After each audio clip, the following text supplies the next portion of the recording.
Hello tout le monde, je suis ravie de vous retrouver pour ces top et flop de résumé du mois d'octobre.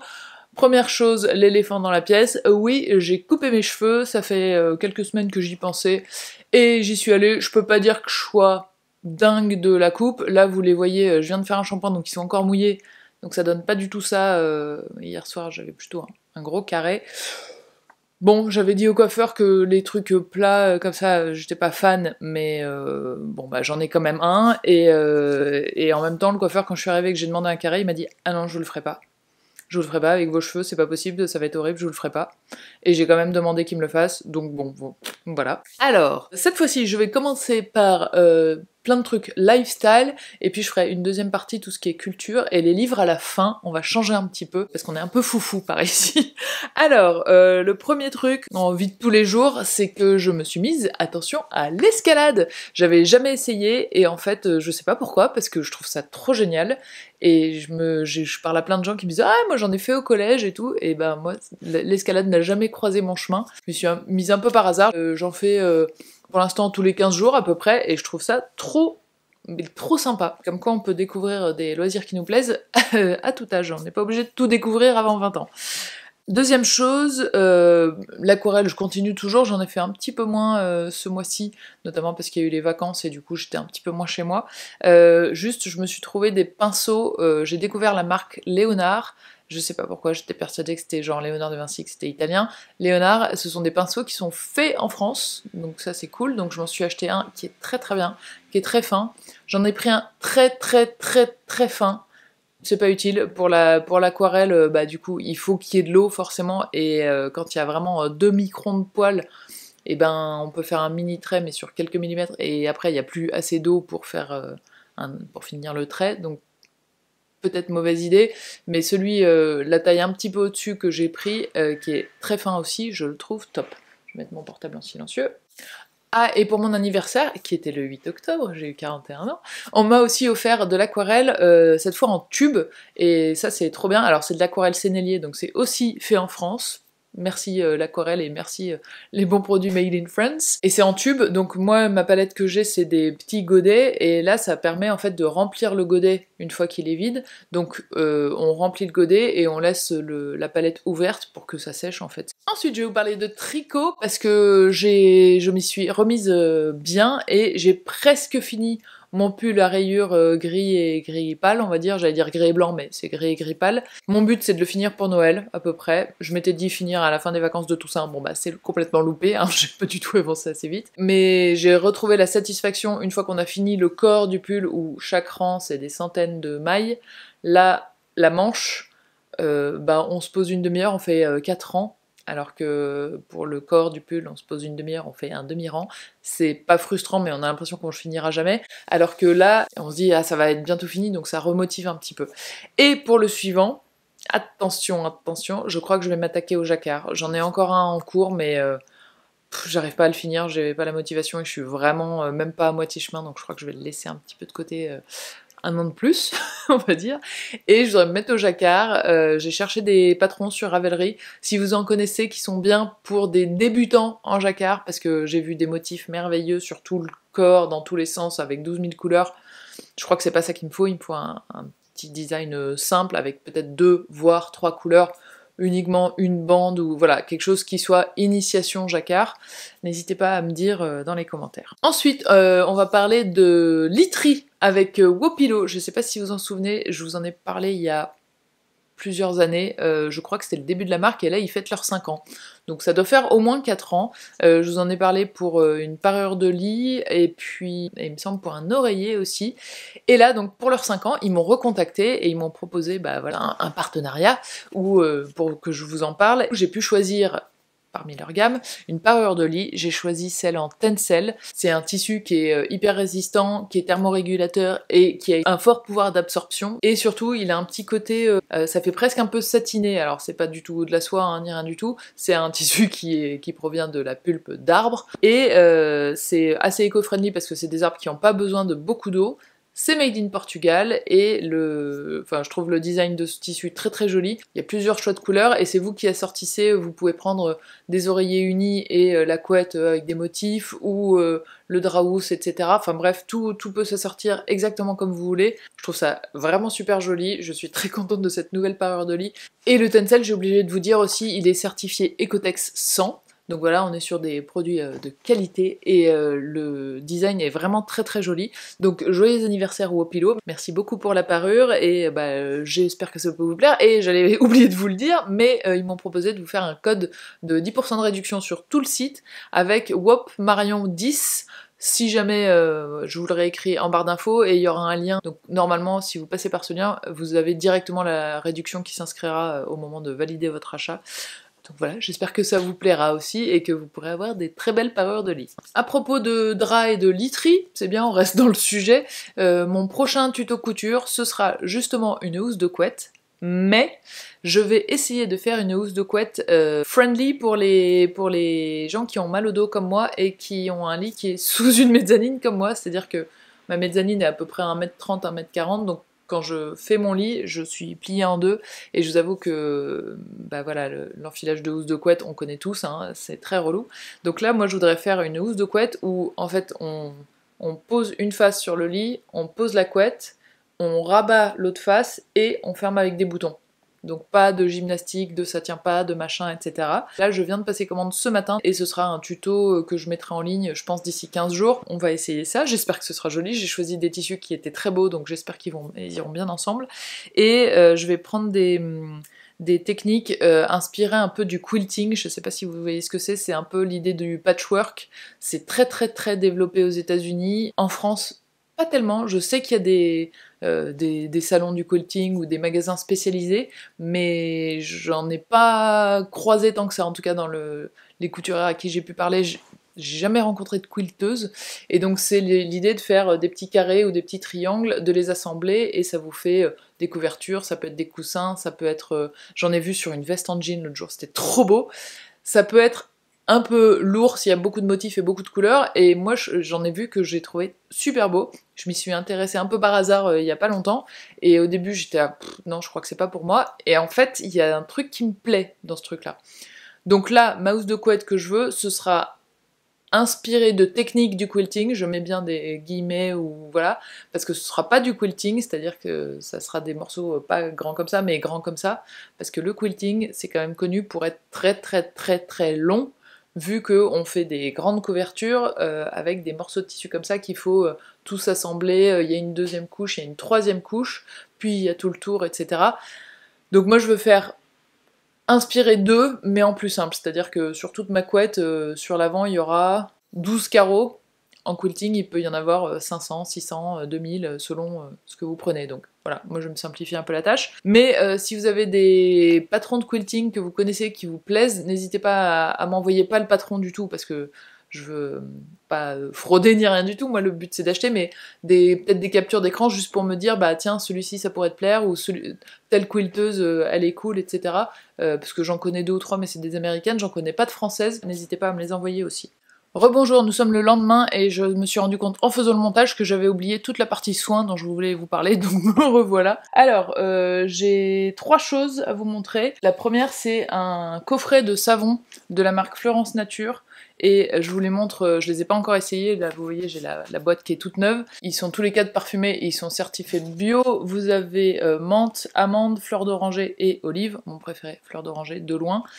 Et je voulais juste vous le montrer parce que, évidemment, je vous en reparlerai une fois que je les aurai testés, mais parce que moi, les savons, c'est devenu un petit peu le centre de ma vie, je ne prends plus que ça, plus du tout de gel douche ni quoi que ce soit, donc j'en ai près du lavabo et près de l'évier dans la cuisine pour me laver les mains, pour me laver le corps, pour enlever des taches aussi, ça peut être très bien, pour faire plein de choses, pour nettoyer mes pinceaux d'aquarelle ou mes pinceaux de maquillage et tout. Et du coup, j'en ai toujours en avance en réserve chez moi, et je me disais que ça pouvait être une bonne idée de cadeau de Noël, un petit coffret avec des savons. Et ceux-là en plus sont tous au beurre de karité, moi qui ai la peau très sèche, j'aime beaucoup quand ils sont nourrissants, donc voilà, ça peut être une idée. La deuxième chose, c'est la marque Typologie, que je remercie, qui m'a envoyé un nouveau duo. Donc là, c'est un lait démaquillant yeux et un lait nettoyant pour tout le visage. Donc là c'est un produit, c'est biphasé, je sais pas si vous allez voir qu'il y a deux sortes de liquides différents, ça fait un peu truc micellaire, et là c'est plus un lait blanc lacté. Pour l'instant j'ai testé que celui-là parce que j'étais en vacances, je me suis pas vraiment maquillée donc j'ai pas testé celui-ci, mais celui-ci est très agréable, il est à l'acide hyaluronique et à l'extrait de camomille, toujours des packaging simples et efficaces chez Typologie, et vraiment j'aime beaucoup leurs produits. Donc c'est fait avec le minimum d'ingrédients, je vous laisse aller voir sur leur site, je vous mettrai un lien dans la barre d'infos si vous voulez aller voir. Et le dernier, je vous en avais déjà parlé, mais là je suis en train de le finir et je vais le racheter, c'est sûr, d'autant plus avec mes cheveux courts que vous voyez cette fois secs mais contrôlé, hein. J'ai bien mis les produits qu'il fallait, j'ai dormi avec les cheveux attachés et tout pour qu'ils soient pas, sinon vraiment ils prennent beaucoup de volume, mais ça c'est un des produits qui fait que bah, je peux les porter détachés, c'est le Vegan Serum de Cut by Fred. Si jamais vous avez les cheveux secs, et d'autant plus, je pense, bouclés. Ça peut être pour d'autres, mais vraiment, si vous avez les cheveux secs, pour les rendre brillants et agréables au toucher, et doux, et avoir l'impression qu'ils sont plus en forme, vraiment, je vous le conseille. Là, je l'ai fini, c'est sûr que je vais me le racheter. Ça ne m'a pas été envoyé, je l'ai acheté avec mes sous-sous. Allez, on repasse au mois d'hier et à la suite de la vidéo. Ensuite, on va passer au côté culture. Alors, je vais commencer par le ciné. Je suis allée voir Bros. Et Bros, c'est une comédie romantique. Alors cette fois, je vais vous en dire un petit peu plus à chaque fois sur les livres ou sur les films dont je vous parle. Donc le premier, c'est Bros. C'est une comédie romantique version gay, version même LGBTQIA+. Ça se passe à New York. C'est vraiment tout ce qu'on peut attendre de la comédie romantique. Et j'ai bien aimé, j'ai trouvé ça assez drôle. J'ai bien rigolé, on était plusieurs dans la salle à bien rigoler. Donc voilà, c'est frais et léger comme une comédie romantique, comme ce qu'on aime quoi. Ensuite, je suis allée voir Black Adam. Je m'étais dit plus de super-héros, et pourtant j'y suis retournée parce que The Rock, parce que vraiment je l'aime bien.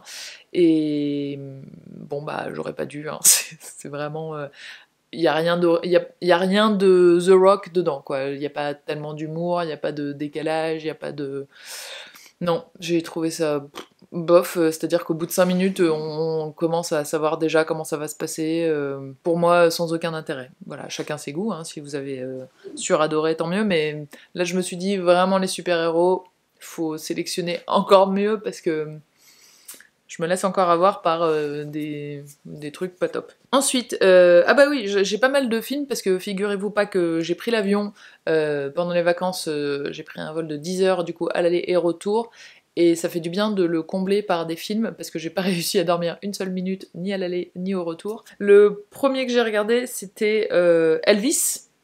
Trop bien, ça fait des semaines que je voulais le voir et que personne voulait venir avec moi, du coup j'étais un peu bof, et en fait j'ai trop aimé. Donc c'est la vie d'Elvis, hein, Elvis Presley, son début de carrière, et en fait cette carrière qui a été super courte, moi je savais, enfin je me rappelais pas qu'il était mort, bah quasiment à mon âge, ça fait quand même jeune, et pour moi sa carrière avait duré beaucoup plus longtemps. Je pensais qu'il était mort à, ouais, un peu plus de la cinquantaine, et il est mort à 42 ans, c'est quand même très jeune, et je connaissais pas du tout cette vision de sa carrière, où on est vraiment sur sa relation, lui, avec son manager, qui avait l'air un peu particulier, c'est le plus moins qu'on le puisse dire, mais je vous invite vraiment à aller le voir, parce que ça fait revoir toute sa carrière d'un autre œil, et surtout l'acteur qui le joue, mais il est trop bien, enfin... Vraiment, le voir performer, je me dis, bah moi, je vois ça à la télé, c'est sûr, j'ai envie d'aller voir le concert encore aujourd'hui. Il réussit, je pense, à dégager le même truc que dégageait Elvis, de hyper charismatique, hyper... je sais pas, plein de choses. Et en même temps, il y a toute la partie Elvis et ce qui a été... pour certains volé et pour d'autres inspiré de la culture noire de son époque et de la musique d'artistes noirs et tout, et qui est complètement pris en compte. Donc c'est aussi hyper intéressant de ce côté-là. Donc celui-là, allez-y, moi je l'ai trouvé vraiment bien. C'est un film de Baz Luhrmann, au cas où, c'est celui qui a fait Moulin Rouge, Australia, etc. Et l'acteur s'appelle Austin Butler, et vraiment dans ce rôle, il est génial. Je le connaissais pas tellement, il a joué dans des séries, je crois, mais vraiment très bien.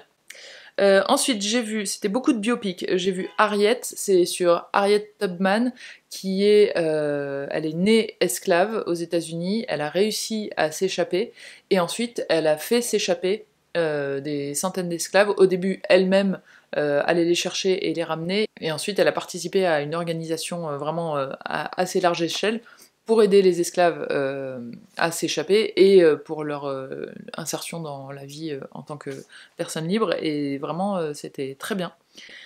Ensuite, j'ai vu La méthode Williams, donc le troisième biopic sur l'enfance et la jeunesse des sœurs Williams, donc Venus Williams et Serena Williams, les tenniswomen, et la méthode du père, sa méthode ou sa façon de voir les choses un petit peu. Et en anglais, le titre c'est King Richard, et je préfère le titre français La méthode Williams parce que ça inclut aussi un peu ces filles qui n'y sont pas pour rien, leur caractère et leur façon de voir les choses et leur force à elles, avec le même père, il y aurait pu avoir des réactions complètement différentes. Donc je trouve que c'est la synergie des deux qui fait que elles sont devenues ce qu'elles sont devenues, c'est-à-dire aussi fortes que ça.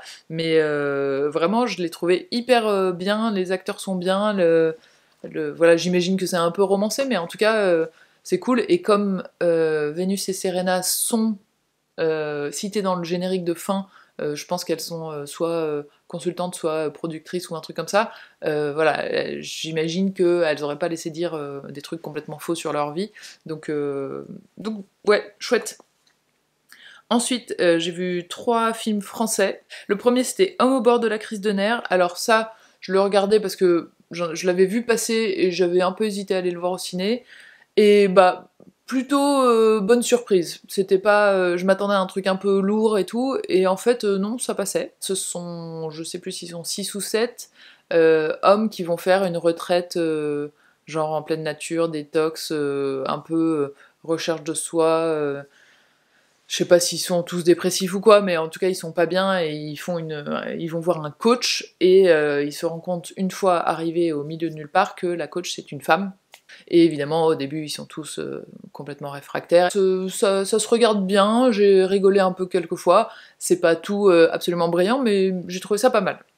Ensuite, j'ai vu À l'ombre des filles, donc là, c'est pas du tout une comédie. C'est l'histoire d'un chanteur lyrique joué par Alex Lutz qui va donner des cours de chant dans une prison.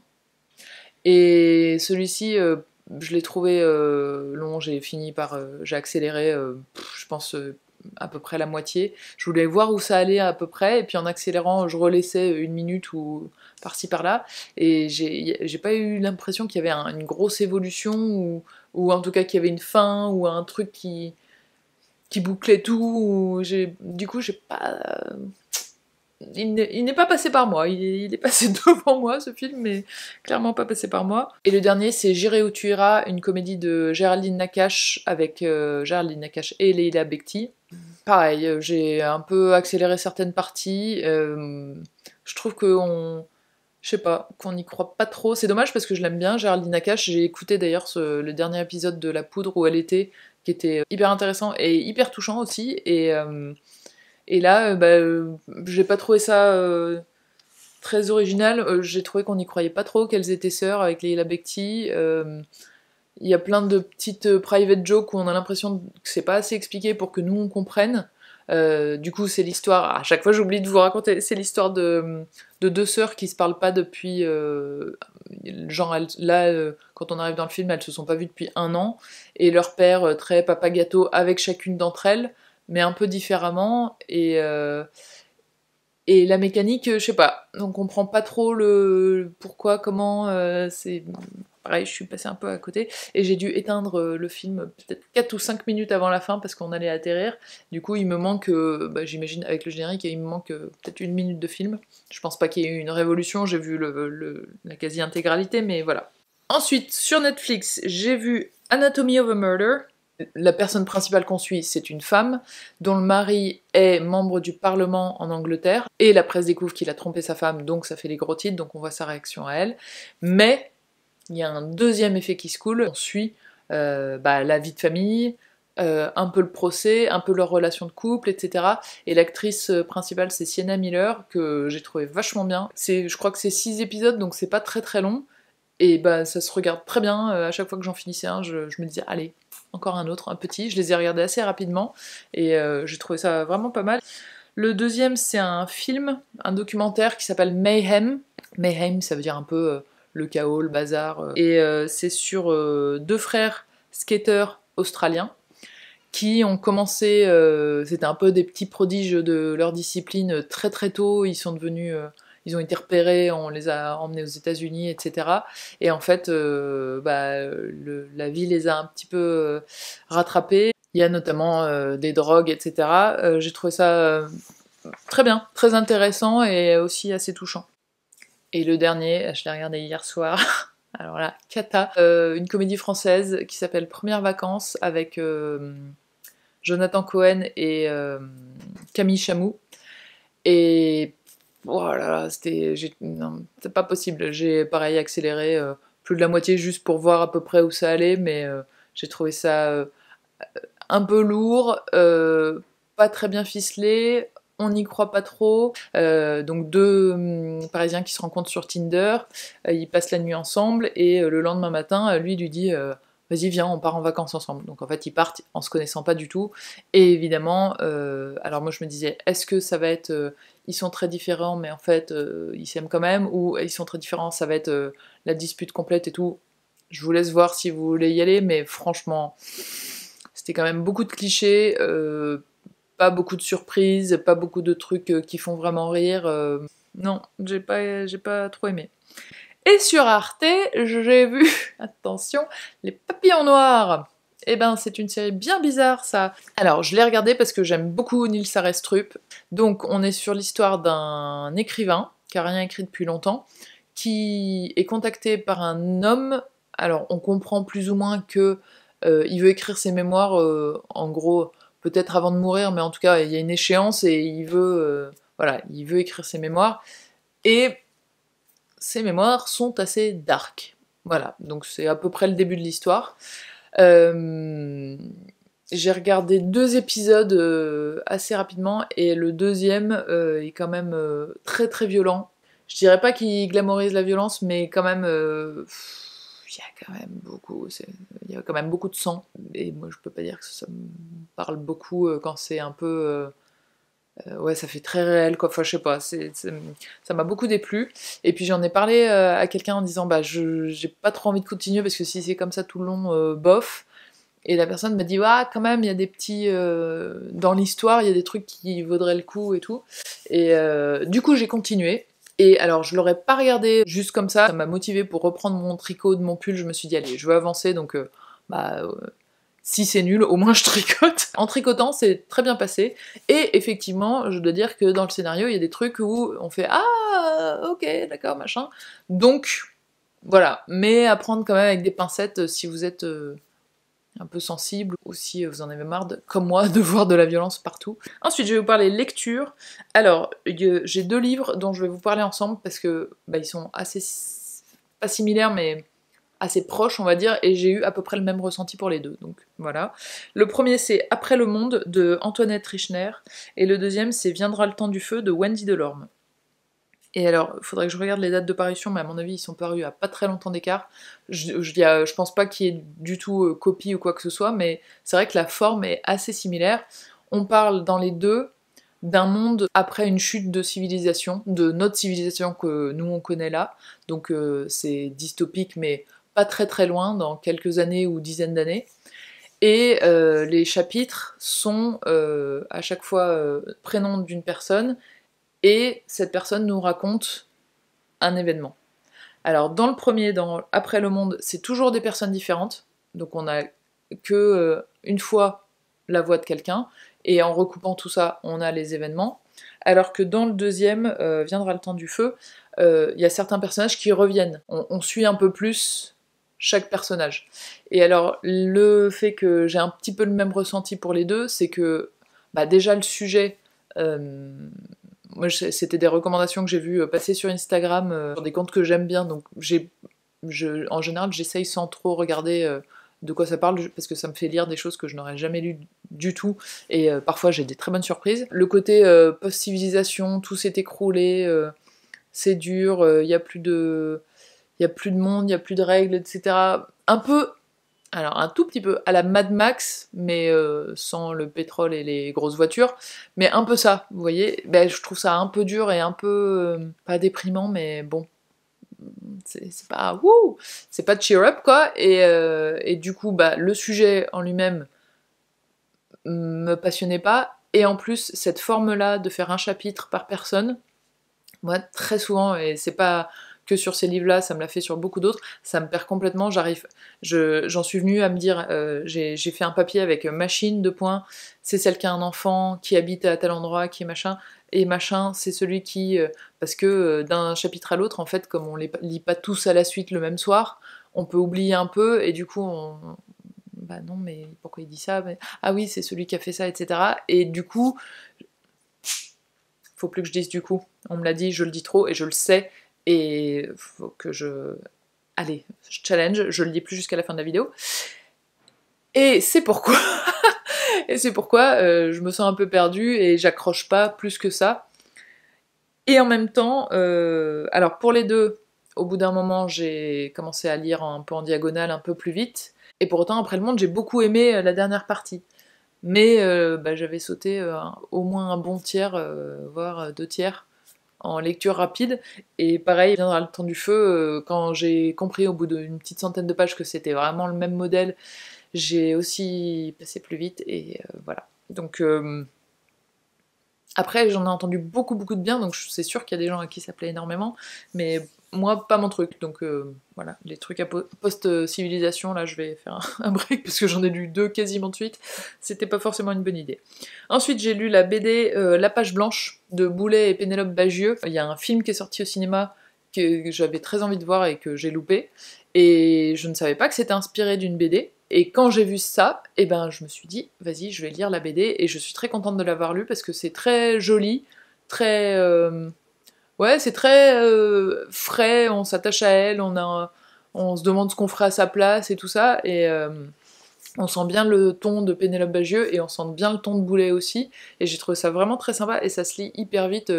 J'ai commencé et je l'ai fini dans le même... je me suis pas levée entre les deux, c'était vraiment très sympa. Ensuite, alors, beaucoup plus dur, j'ai lu un livre qui s'appelle Le Carnet noir d'Adrien, de Monique Gorget. En fait, je l'ai croisée, Monique Gorget, j'étais en week-end dans le sud, et elle était à l'entrée du supermarché où je suis allée, et elle vendait ce livre qu'elle a écrit sur son fils. Donc son fils a fait une grande école, qu'elle ne cite pas dans le livre, mais en cherchant très rapidement sur internet, on a laquelle. Il a fait une grande école en Bretagne, et il s'est fait bisuter, et il s'est fait harceler, et voilà, clairement il n'était pas du tout accepté dans son groupe d'étudiants, et il a fini dramatiquement par se suicider. Et cette maman, elle a décidé de se battre pour combattre le silence autour de ça, et aussi faire changer les systèmes dans les grandes écoles, et organiser de la prévention et de l'accompagnement, parce que l'école, manifestement, a toujours complètement nié ce qui s'était passé, en disant que c'était lui qui était fragile, et point barre. Et ensuite, il y a eu une affaire en justice qui voilà, n'a pas avancé beaucoup plus, et n'a pas reconnu grand-chose manifestement. Donc on a tout le récit de de ce parcours. Alors c'est des yeux d'une maman, donc forcément c'est de façon très personnelle. Elle raconte un peu avant, et puis ensuite le déroulé de l'école, etc. Elle a elle-même suivi toute une enquête en regardant les historiques Facebook, etc. Et c'est vrai que c'est assez désarmant. Je vous mettrai le nom de l'association. Les bénéfices du livre sont reversés à cette association, donc je vous mettrai le nom, et je vous mettrai aussi des coordonnées de contact si ça vous concerne, ou si ça concerne des gens autour de vous, parce que visiblement la santé mentale dans les grandes écoles d'ingénieurs ou autres, ça a l'air assez coton, et j'ai croisé une fille peu après qui était dans une école comme ça, donc je lui ai un peu demandé, genre, c'est mieux depuis, ou... Ça a l'air compliqué aussi, donc voilà, si le sujet vous intéresse, n'hésitez pas à aller voir. Et enfin, le dernier, c'est Petit précis féministe pour briller en société patriarcale, de Sabrina Erin Jean. Alors celui-ci, c'est des chapitres très courts sur... alors une fois ça peut être sur le vêtement des femmes, une fois ça peut être sur la nudité, les poils, l'épilation, des choses comme ça, qui sont, voilà, qui concernent un peu tout le monde dans la vie quotidienne, mais en revenant sur leur histoire, sur la première fois que ça a été interdit, ou le premier procès, ou des choses voilà, de l'actualité de l'époque, et du côté un peu juridique, parce que Sabrina Erin-Jean, elle a fait des études de droit, donc elle a ce prisme-là. Et alors, il y a deux versants. Le premier, c'est que en lecture comme ça, à lire tel quel, c'est presque un peu frustrant parce que il y a pas mal d'anecdotes et de choses racontées assez rapidement, et moi je trouve ça un petit peu frustrant de pas aller plus en profondeur pour chaque anecdote. Donc en fait, je me dis que ça faudrait le lire avec un cahier de notes et soi-même aller chercher après tout ce qui nous intéresse, ce qui est possible, hein, pourquoi pas. C'est une merveilleuse première source. Deuxième côté, qui est, je trouve, beaucoup plus positif, c'est du coup, maintenant je le lis à deux, avec mon compagnon, donc je lis une petite partie, et en fait on en discute à chaque fois, de « Ah, tu savais, nanana, machin ». Alors ça peut être compagnon, compagne, ami, frère, sœur, mère, pour ça, je le trouve top. Après la discussion, pourquoi pas aller chercher des infos supplémentaires, mais il est très très fin, il est très facile à lire. Alors, je mets un petit bémol sur le très facile à lire, justement c'est ce que j'avais entendu un peu partout, qu'il était très facile à lire, et en fait dans l'intro ou un truc comme ça, il y a deux passages sur le code pénal qui sont cités, et le premier, juste après, elle dit on n'y comprend rien, n'est-ce pas? Donc j'étais ah bon, ça va, elle va m'aider un peu, et elle l'explique par un deuxième passage où j'étais là, moi j'ai toujours rien compris, sauf que là, ça avait l'air d'être son explication complète, et j'étais ah bah non, pas du tout. Et en fait, vous inquiétez pas, c'est l'intro, et après c'est fini, il n'y a plus d'extrait de code pénal tel quel, ou alors ils sont vraiment expliqués, et ils sont développés et tout ça, donc vous en faites pas, c'est pour tout le monde qui n'ont pas fait du droit, c'est normal que ce premier passage de l'intro puisse perturber un petit peu. Voilà pour moi pour ce mois-ci, j'attends toutes vos recommandations, vos conseils, vos suggestions, tout ça. J'espère que je n'ai pas trop dit du coup. Je vais essayer de faire un petit décompte là pour qu'on voit si je m'améliore sur ce plan-là ou pas. J'ai l'impression que j'oublie des trucs dont je voulais vous parler, mais c'est pas grave, je vous en parlerai le mois prochain. Je vous souhaite une merveilleuse semaine, plein de belles choses, et amusez-vous bien, et on se retrouve pour le tuto pour la couette dans 15 jours normalement, et pour le prochain top et flop le mois prochain. Allez, tchuss!